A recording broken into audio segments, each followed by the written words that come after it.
Boa noite, irmãos. Sejam bem-vindos a mais um culto online. Que nós possamos juntos, mesmo estando distante, adorar ao nosso Deus.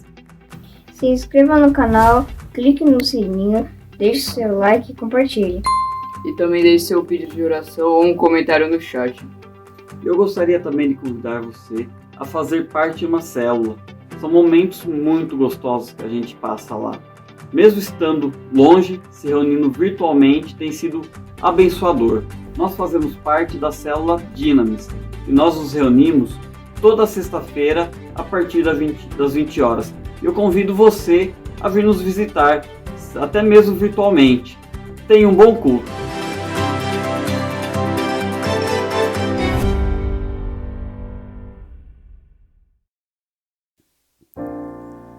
Olá, irmãos, boa noite. Que privilégio que nós temos de estarmos aqui juntos com vocês para cantarmos algumas canções, para louvarmos o nosso Deus, pois só Ele é digno. E nós temos um sonho, e o sonho que nós temos é de um dia estarmos juntos com o Senhor Jesus. Mas enquanto esse dia não chega, nós estamos aqui na terra, por isso vamos louvá-lo e adorá-lo. Tem uma canção bem bonita, eu gosto muito dela, ela é um pouco antiga, né, para alguns, mas ela diz assim: vamos adorar a Deus. Ele veio em minha vida em um dia especial, mudou o meu coração. E eu posso estar aqui com a minha família, minha esposa, o Felipe, aqui tocando a bateria, para louvarmos juntos. Vamos lá?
Olá, estamos aqui mais uma vez para o nosso momento em oração e temos aprendido que nós estamos em crescimento em muitos aspectos da nossa vida cristã e um desses é o crescimento do amor pelo próximo. Temos visto pelo mundo as pessoas se voltando para isso, de socorrer não só financeiramente, mas emocionalmente, na questão espiritual, e nós temos crescido com isso também. Na necessidade financeira, na dor da perda, na necessidade financeira e emocional. Em 1 João 4, 7, 8 e 11 diz assim: Queridos amigos, amemos uns aos outros, porque o amor vem de Deus. Quem ama é filho de Deus e conhece a Deus. Quem não ama não conhece, pois Deus é amor. E no versículo 11: Amigos, se foi assim que Deus nos amou, então nós devemos amar uns aos outros. E este é o momento de nós estarmos aprendendo o amor pelo próximo. Então, nós vamos tirar agora um momento de oração e vamos pedir a Deus que coloque em nossos corações pessoas para que nós possamos estar atendendo, suprindo as necessidades que eles estão precisando naquela hora. Vamos orar.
Oremos. Senhor, nós te agradecemos porque o Senhor nos tem ensinado. Nós te agradecemos porque o Senhor tem sido misericordioso conosco, Pai. O mundo está sofrendo, muitas pessoas próximas a nós estão sofrendo, Senhor. Ajuda-nos a colocarmos em prática o amor pelo próximo, ó Pai. Mostra-nos pessoas que estão precisando, ó Pai, neste momento.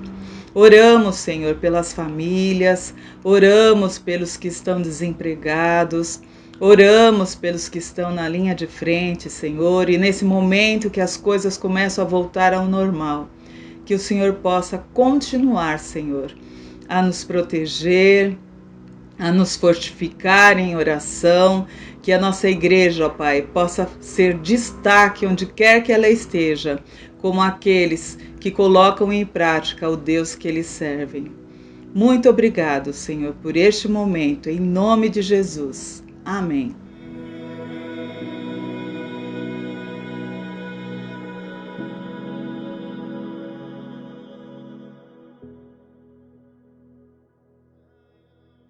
Deus está em todos nós e por isso é tão precioso nós termos comunhão. No momento em que eu não me sinto tão fortalecido, eu posso ser fortalecido ou fortalecida pela presença do Senhor na vida do meu irmão, da minha irmã. Em tempos difíceis como os que nós temos vivido, nestas últimas semanas, com as perdas que nós tivemos como Igreja de Cristo, porque as perdas que a Íbica tem nós sentimos também. Nós temos que nos fortalecer como família, um olhando para o outro. Seja engrandecido, ó Deus da minha vida. Tu és o Deus da minha salvação.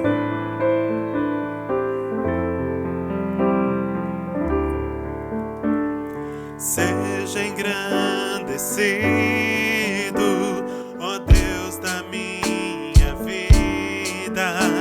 Tu és o Deus da minha salvação.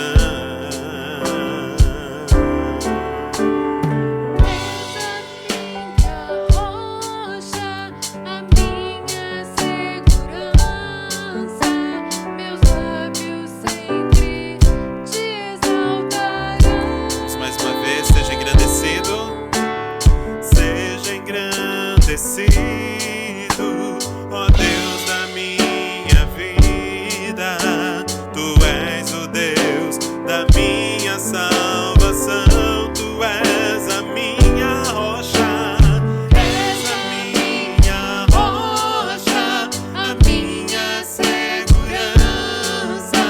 Meus lábios sempre Te exaltarão.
Bem presente na hora da angústia.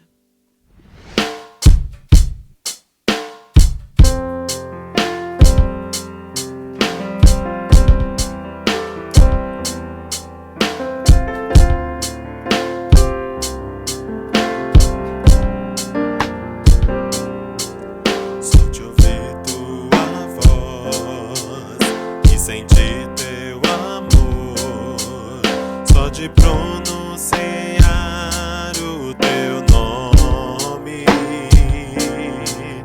os meus medos se vão, minha dor, meu sofrer, pois de paz tu inundas meu ser, só de ouvir tua voz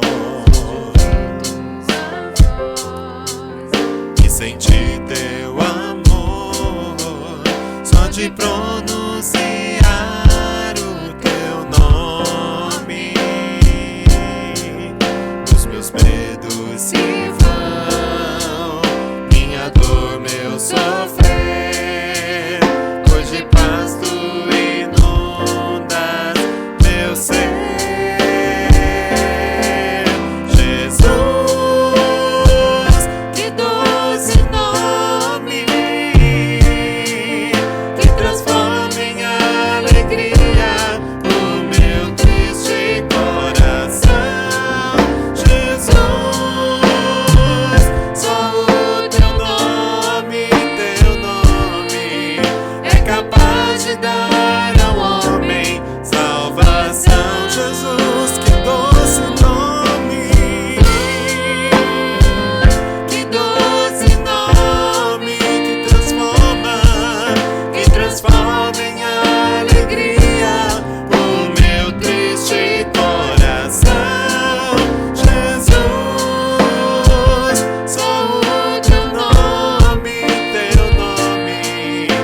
com a música inteira.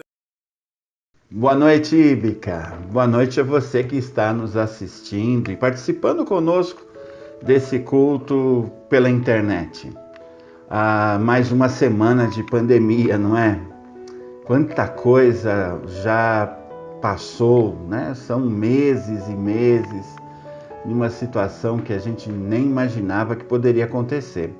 Queria pedir, deixa aí nos seus comentários, no chat, como tem sido essa pandemia para você? Tem sido fácil? Tem sido difícil? Tem tido tristeza, alegria, estresse, ansiedade? Diz aí em uma palavrinha só, como é que você está passando esses dias tão diferentes? Nós estamos na série de Dentro para Fora, que é buscar restaurar na igreja algumas coisas para que depois a gente possa partir para cumprir a missão nesse mundo, na sociedade ao nosso redor. O texto que nós vamos ler é o texto de Apocalipse 2, o verso de número 12. Nós vamos voltar um pouquinho ao que a Leandra pregou na semana passada, né? A gente vai pensar na igreja de Pérgamo hoje. O texto diz assim: ao anjo da igreja de Pérgamo, escreva o seguinte: esta é a mensagem daquele que tem a espada afiada dos dois lados. Eu sei que vocês moram aí onde está o trono de Satanás. Vocês são fiéis e não abandonaram a fé que tem em mim, até mesmo quando Antipas, minha testemunha fiel, foi morto aí em Pérgamo, onde Satanás mora. Mas tenho algumas coisas contra vocês.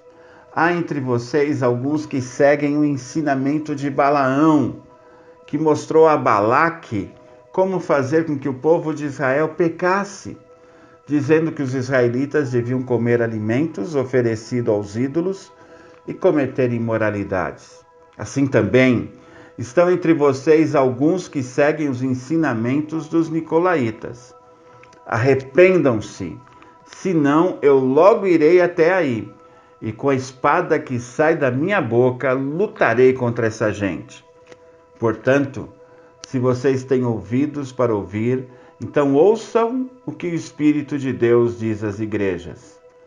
Aos que conseguirem a vitória, eu darei do maná escondido, e a cada um deles darei uma pedra branca, na qual está escrito um novo nome que ninguém conhece, a não ser quem o recebe. A carta é do remetente Jesus Cristo, Filho de Deus. Seria legal se você recebesse uma carta dele. Ou não seria?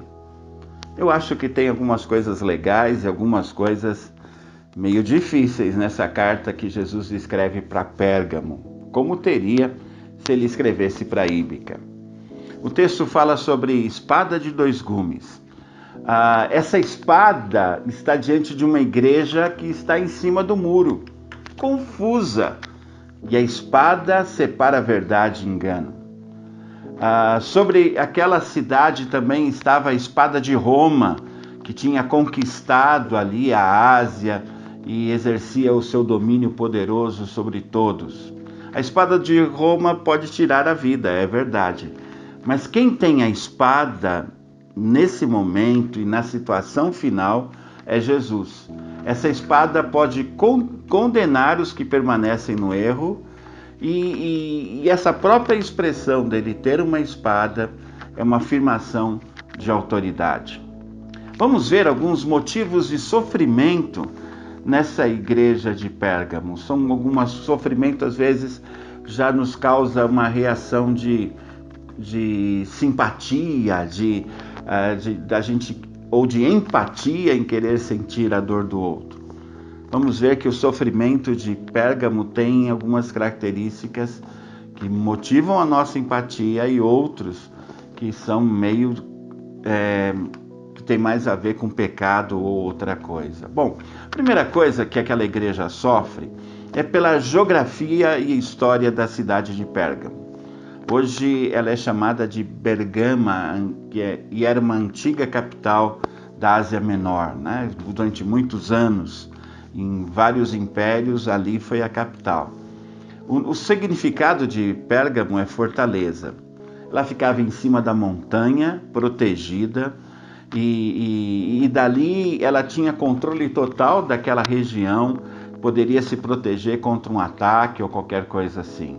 Era um grande centro cultural, uma biblioteca com 200 mil livros. Só Alexandria era maior naquela época. Foi lá que primeiro se trabalhou o couro de animais como material de base para a escrita, que foi chamado de pergaminho, dando origem até ao formato de livro que nós temos hoje. Você vai ver uma imagem de pergaminho aqui na tela. Pérgamo acabou sendo também uma espécie de centro oficial da religiosidade pagã da época e de adoração ao imperador de Roma. Ali havia muitos templos que davam um peso aos olhos do cristão muito grande espiritualmente para essa cidade, um peso negativo, né? Tinha o templo de Zeus, você está vendo a imagem, que é uma das 7 maravilhas do mundo antigo. O templo de Zeus foi reconstruído e foi levado para a Alemanha, onde se encontra hoje. Tem o templo de Esculápio. Esculápio é o deus da cura. É um deus que tem a forma de uma serpente, inclusive, que é usada no logo da medicina, né? É a maior escola de medicina do mundo antigo. Lá também tinha o templo dos imperadores romanos. Augusto, você está vendo a imagem também. Trajano, Severo, são alguns templos que tem lá. E é interessante esse templo, porque uma vez por ano, os súditos daquela região deveriam ir até o templo, queimar um incenso e dizerem: César é o Senhor. E depois podiam ter qualquer outra religião. Simples, né? Fácil, nada complicado. Só que era exatamente da mesma maneira que os cristãos chamavam e chamam a Jesus. Jesus é o Senhor, não César. Um erudito disse que, além de todas as cidades da Ásia Menor, Pérgamo dá ao viajante a impressão de ser a sede da autoridade. Eu acho que os habitantes daquela cidade se sentiam poderosos, tudo inspirava, né? Uma cidade sobre montanhas, os muitos templos impressionantes, pessoas que vinham adorar ali de todo lugar, estudar medicina na escola de medicina que tinham e acabavam por desenvolver uma atitude de orgulho. E o orgulho é muito perigoso, até mesmo na vida cristã, porque ele fragiliza os princípios da fé.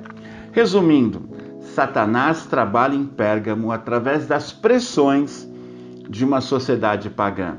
Satanás persegue a igreja e ali naquela cidade, por causa de toda essa influência religiosa, política, histórica, se podia dizer, como o Senhor Jesus diz, que o trono de Satanás está ali, no sistema daquela cidade.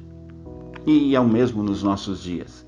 Às vezes ficamos procurando sinais demoníacos. Esse livro, essa música, ou isso, aquilo, é demoníaco, mas a ação mais importante de Satanás é a que nós não vemos no sistema político, econômico e educacional da nossa sociedade.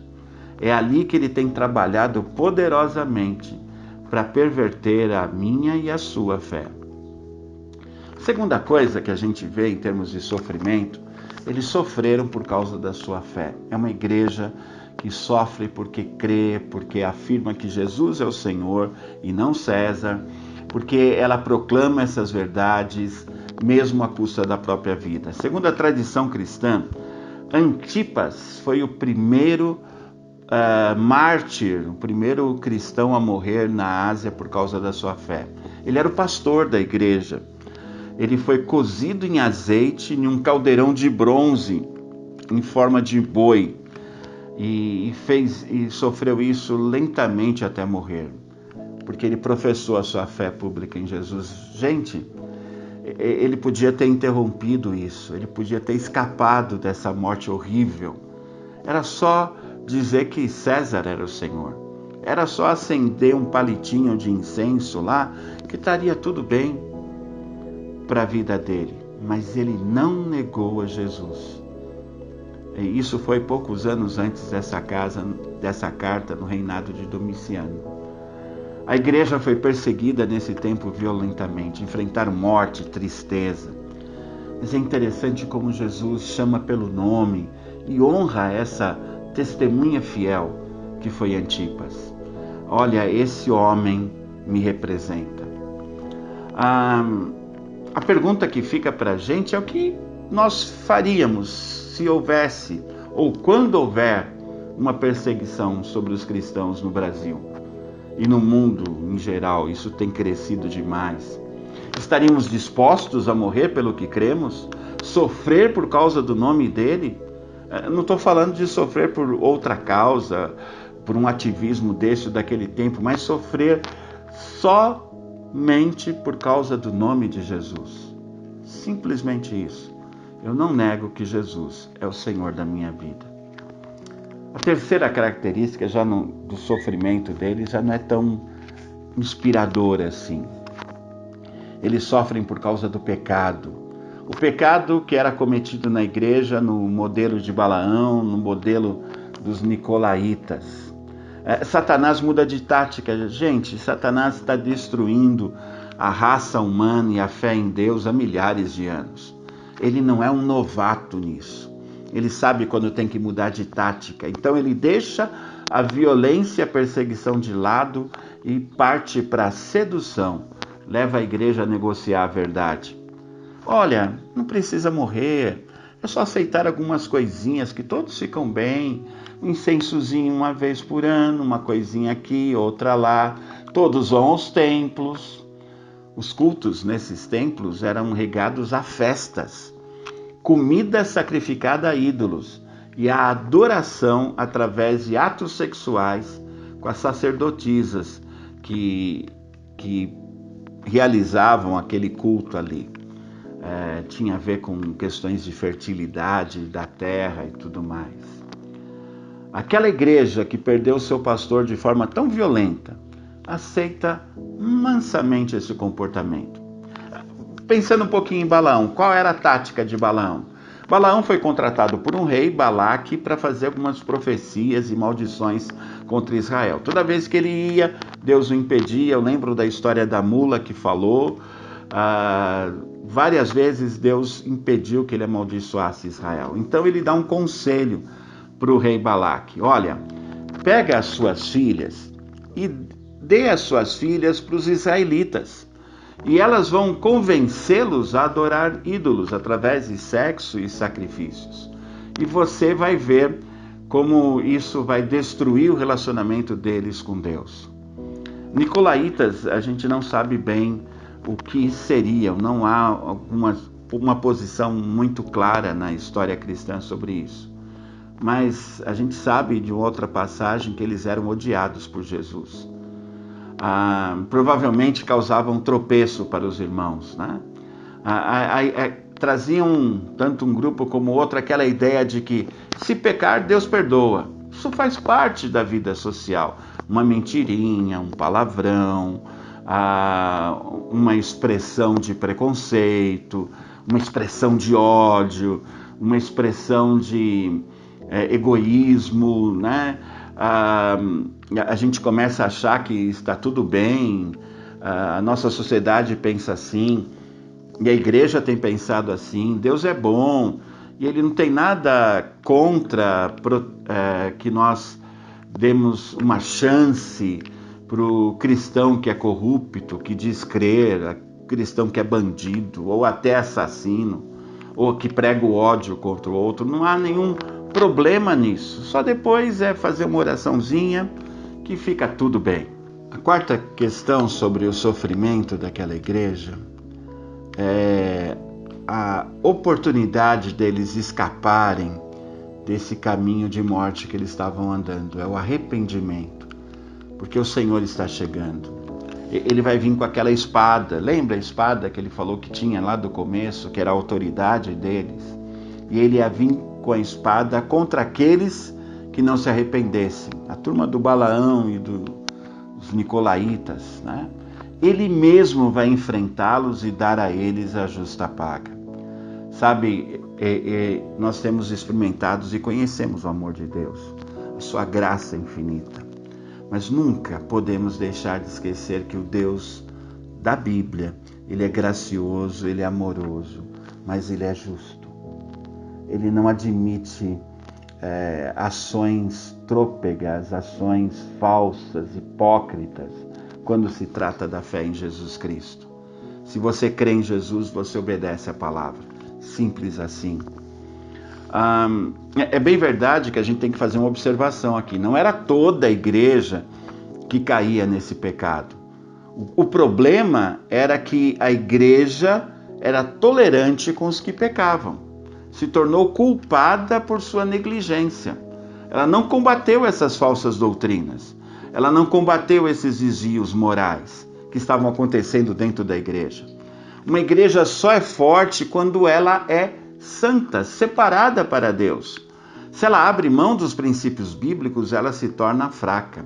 Eu quero deixar bem claro aqui que não é aquilo que você gosta ou não gosta.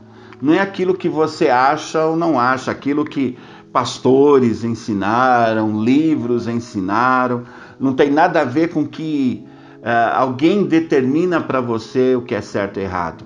O que nós estamos falando aqui em termos de santidade, de lutar contra o erro, tem a ver com aquilo que está escrito na palavra. Não é a minha opinião, não é a sua opinião, mas aquilo que está escrito na palavra. Aquela igreja estava permitindo que essas práticas mundanas se tornassem comuns, se estavam, de certa forma, amoldando, se conformando a essas práticas, influenciada por uma cultura corrompida, depravada e sim demoníaca. Há culturas e há também a ação demoníaca nas culturas. Ali em Pérgamo isso era muito forte. A igreja, de certa forma, simpatizava com aquilo que Deus odiava, que era ofensivo ao Senhor. Diante do que aconteceu lá em Pérgamo e acontece hoje, eu quero te fazer uma pergunta. Como está a sua vida? Eu fiz essa pergunta para mim mesmo e eu queria que você pensasse nisso. Você está disposto a morrer pelo Senhor? Está disposto a ser santo pelo Senhor, deixando que Ele te corrija? Talvez, como cristãos, a grande maioria de nós diríamos, eu estou pronto para morrer. Alguns não conseguiriam ir até o fim, é bem verdade, mas outros morreriam tranquilamente pela fé cristã. Mas você está disposto também a viver uma vida santa por causa do nome de Jesus? Isso é muito mais difícil. Porque temos que permitir que Deus nos corrija, temos que permitir que Ele nos molde a sua imagem, temos que permitir que Ele haja na nossa vida. O arrependimento é o primeiro passo para sair desse castigo que Deus vai trazer àquela igreja. Mas o texto termina com promessas abençoadoras. Esse nosso Deus, olha, poderia terminar aqui que teria uma boa repercussão. Olha, arrependam-se que a coisa vai ficar feia para vocês. Voltem atrás do que vocês estão fazendo. Talvez para você também e para mim nós devêssemos terminar por aqui. Olha, nós precisamos mudar. Nós temos que nos arrepender. Mas sabe o que Jesus faz? Ele termina dizendo o seguinte: Ele vai dar aos vencedores a promessa do maná. Tem uma lendazinha que eu já comentei, que Jeremias, quando Jerusalém foi invadida pelos babilônicos, ele foi até o templo, pegou lá o jarro onde estava o maná desde os tempos de Moisés, e escondeu em uma montanha no Sinai. E ele vai devolver esse maná no momento em que o Messias chegar, né? Esse maná que foi o alimento diário dos judeus no deserto. Então Jesus está usando essa imagem aqui para dizer que aqueles que não se contaminarem com os ídolos e seus banquetes vão participar do banquete de Deus, do maná, que é um alimento divino. E ele coloca mais uma imagem muito bonitinha. e especial, uma pedrinha branca.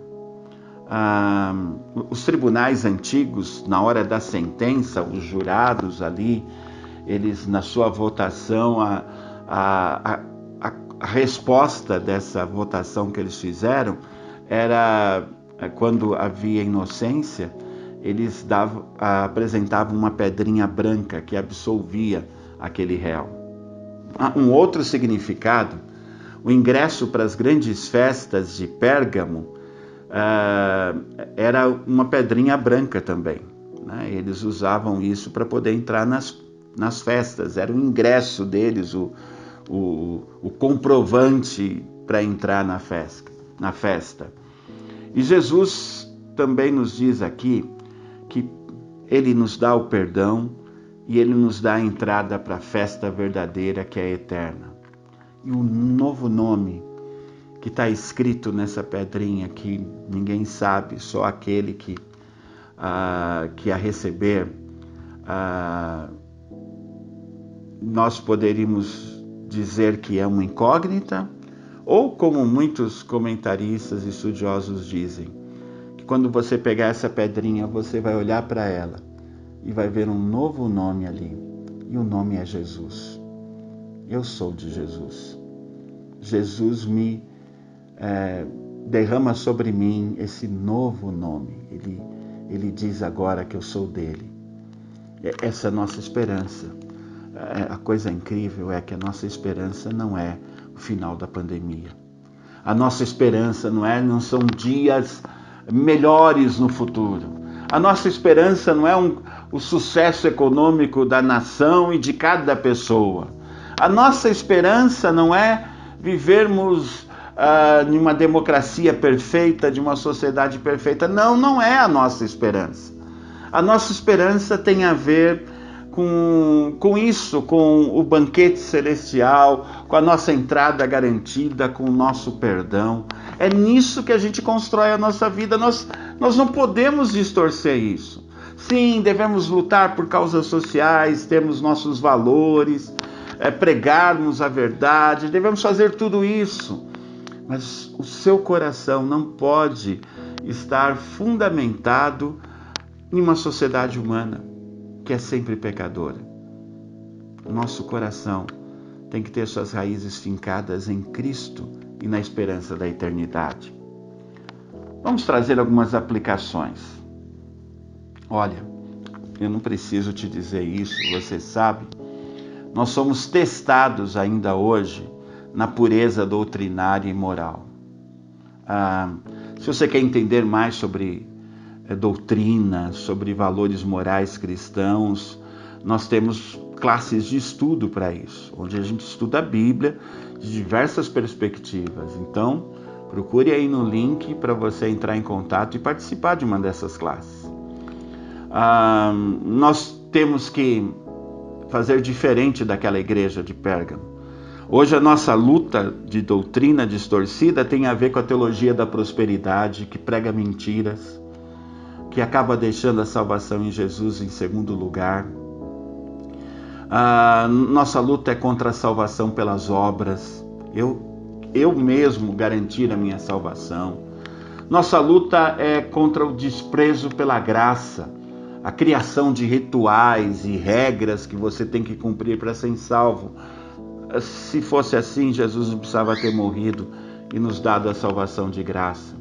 A nossa luta hoje é contra misturar fé com política, é contra a liberalidade sexual e tudo mais que você deve estar pensando agora. Não podemos ser coniventes, não podemos ser simpatizantes ou tolerantes contra essas doutrinas que distorcem o sacrifício de Jesus na cruz. Testemunha fiel como Antipas. Jesus te chama assim? É esse o jeito que ele fala para você? Vem cá. Olha, você é minha testemunha fiel. Pense nisso. Se não é, está na hora de mudar. Arrependa-se. A igreja deve ser misericordiosa e compassiva com todas as situações. mas ela não deve ser tolerante com o pecado. Eu não estou falando do pecado lá de fora do mundo, porque se nós não formos misericordiosos, eles não vão ouvir a salvação. Mas tolerante com o pecado dentro da igreja. E Jesus já ensinou, se o teu irmão pecar, vai lá, conversa com ele, repreende-o na palavra. Se ele não te ouvir, leva mais uma pessoa e só depois leva-o à igreja. Outra coisa, não aceite as influências do mundo, os padrões baixos de sexualidade, mentiras, orgulho, egoísmos e consumismo. O padrão da sociedade tem diminuído sempre. Era algo que deveríamos saber que ia acontecer. Mas isso não precisa diminuir os seus padrões. E eu termino falando de arrependimento. Confesse a Deus. Pare agora um pouquinho. Talvez você esteja já meio agitado com a demora do sermão, alguma coisa assim, ou com as crianças, mas pare um pouquinho, em nome de Jesus. Feche seus olhos e confesse o pecado que o Espírito Santo vai soprar à sua mente agora. Peça perdão a Ele. Peça ajuda para não cair mais nessa situação. Esse é um momento muito precioso da mensagem. É quando você responde ao Senhor Jesus. É quando você diz: Senhor, eu entendi, a mensagem é para mim. Eu vou mudar de vida. E olha, as promessas que Ele tem são lindas, até para essa vida. Ele diz que quer a gente tenha problema ou não, Ele vai estar conosco todos os dias. E as promessas dele para a eternidade são extravagantes. Vale a pena se arrepender. O que vai vir aí é muito bom. O céu é muito mais colorido, dinâmico e cheio de vida do que você possa imaginar. O céu é a maior experiência que alguém já pode ter tido ou que terá com a beleza, com a alegria e com a vida em si. Não diminua o céu. O céu não é inferior à sua vida aqui. Ele é muito melhor. Vamos juntos para lá? Deus abençoe sua vida.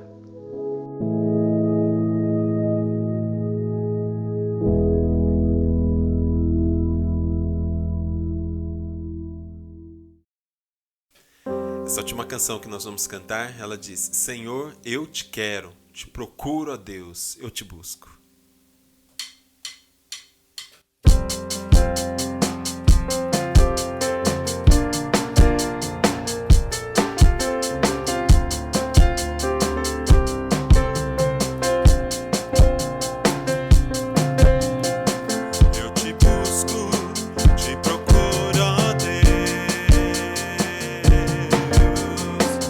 Silêncio tu está.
Amém? Nós agradecemos por essa oportunidade, estarmos aqui em família, juntos podendo louvar ao Senhor e cantar juntamente com vocês. Amém?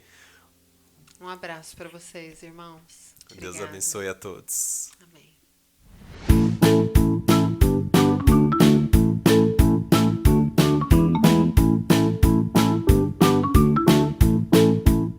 Oi, juniores! Hoje é uma alegria, tudo bem?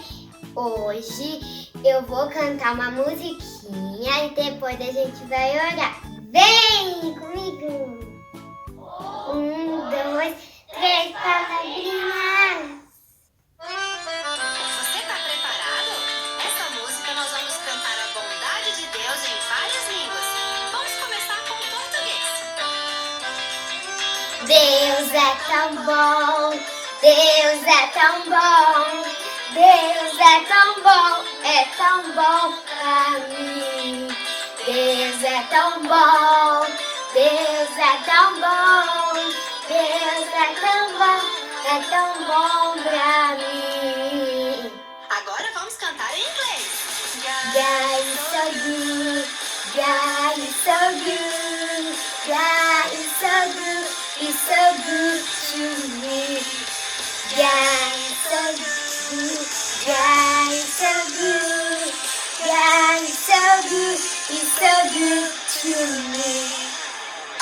Agora um pouco mais difícil. Vamos cantar em japonês. Shua subarashi, Shua subarashi, Shua subarashi, watashi no shu. Que tal cantar em espanhol? Arriba! Dios es tan bueno, Dios es tan bueno, Dios es tan bueno para mí. Dios es tan bueno, Dios es tan bueno, Dios es tan bueno para mí. Português! Deus é tão bom, aleluia. Deus é tão bom, aleluia. Deus é tão bom pra mim. É tão bom pra mim. É tão bom pra mim. Agora, pessoal, a gente vai orar. Então, feche seus olhinhos e vamos orar.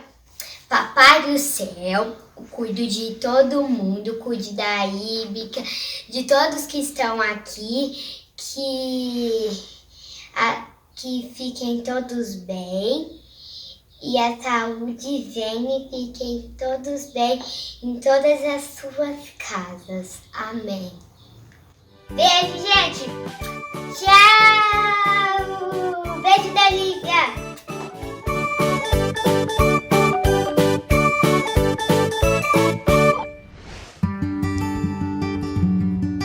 Oi, gente. Você que está nos acompanhando aqui, nós estamos agora em um momento igualmente importante do nosso culto. É quando o nosso compromisso com Deus deixa de ser só palavras e se torna em atitudes, se torna em contribuição financeira. Essa contribuição se destina ao sustento da igreja, do seu local de culto, missionários, todas as despesas internas. Essa contribuição vai permitir a pregação do Evangelho, a distribuição de Bíblias e de agirmos como Igreja de Jesus nesse tempo tão caótico. Eu queria ler 2 versos para vocês. Pois esse serviço sagrado que estão prestando não só suprirá a necessidade daqueles que pertencem ao povo de Deus, como também vai resultar em muitas ações de agradecimento a Deus. Essa ajuda que vocês estão dando é prova da sua fé. Eles vão louvar a Deus por causa disso e porque vocês seguem as boas novas de Cristo, na qual dizem ter fé. Eles também vão louvar a Deus pela liberalidade com que vocês contribuem para com eles e para com todos os homens. Eu quero destacar algumas coisas. Primeiro, esse momento de contribuição é um serviço sagrado. Faz parte do culto como a pregação e o louvor. É um momento santo. E é um momento santo que supre necessidades espirituais daqueles que não conhecem a Deus e necessidades materiais também para aqueles que precisam de um alimento para sobreviver mais um dia. O resultado desse serviço sagrado é gratidão. É gente agradecendo a Deus, é gente reconhecendo que essa ajuda é algo que vem da parte de Deus em primeiro lugar e vem através da sua mão também, prova a sua fé, diz que aquilo que você fala é aquilo que você vive. Eles vão louvar muito a Deus por causa dessa contribuição, por causa da liberalidade com que cada um contribui para com o reino de Deus.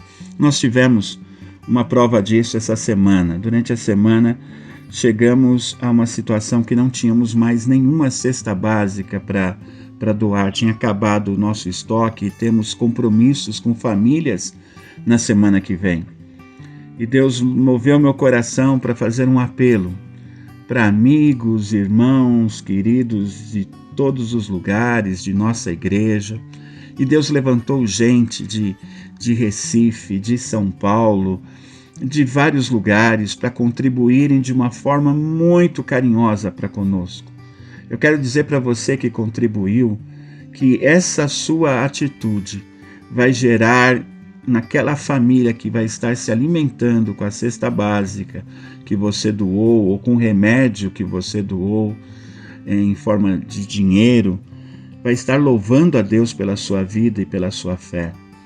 Quero agradecer especialmente à comunidade batista Nova Esperança, ao pastor Marcos, a diretoria daquela igreja que mostraram amor para conosco e estenderam a mão em solidariedade. É bom quando a gente percebe que somos Igreja de Jesus espalhada em vários lugares, que tem gente que nos ama e ama o reino de Deus acima de qualquer distância. Muito obrigado. Deus abençoe os irmãos. Agora é com você. Você pode agora entrar aí na conta da igreja, na sua conta, e fazer uma transferência para que essa igreja seja sustentada, as contas sejam pagas e nós continuemos a abençoar vidas para a glória do nome do Senhor Jesus. Tome uma atitude de amor, que Deus vai ser louvado pela sua vida. Olá, começa agora mais um Íbica News e fique ligado nas informações dessa semana. Iniciamos uma campanha em prol de missões, na qual estaremos vendendo as seguintes delícias: torta salgada, pão recheado, pavê e pudim.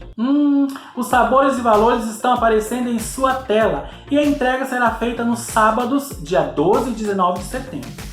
Faça já o seu pedido com o Saulo ou com o seu líder de célula, ou envie uma mensagem em nosso WhatsApp que está aqui na descrição desse vídeo. Colabore e abençoe a missionária Jaqueline, que está no campo. E na próxima quarta-feira, a partir da meia-noite, estaremos realizando o relógio de oração por 24 horas. Reserve seu horário com a Larissa ou com seu líder de célula. Participe e faça diferença no reino de Deus. E também na quarta-feira, às 21 horas, acontece a nossa live no Instagram. E essa semana o tema será Músico Cristão, com Lucas Macedo, da About a Soul e Early. Participe, os encontros estão nos proporcionando informações muito úteis e interessantes, além do momento descontraído, é claro. No próximo sábado, às 19h30, teremos culto das crianças com histórias, louvores e brincadeiras. Galerinha, não fiquem de fora e esperamos todos vocês lá. E no próximo domingo, às 18 horas, teremos nosso culto de celebração. Também no domingo, após o culto, às 19h30, acontece a Ceia do Senhor, que neste mês de setembro será pelo Instagram da Íbica. Instale o aplicativo pela Play Store ou App Store e, se precisar de ajuda, entre em contato com a Sara, Pastor Felipe ou comigo. Participe desse importante momento de esperança. E ficamos por aqui. Para finalizar, te convido a dar aquele like neste vídeo e se inscrever em nosso canal para que ele cresça ainda mais. Que Deus te conceda uma semana de paz e até domingo que vem. Tchau!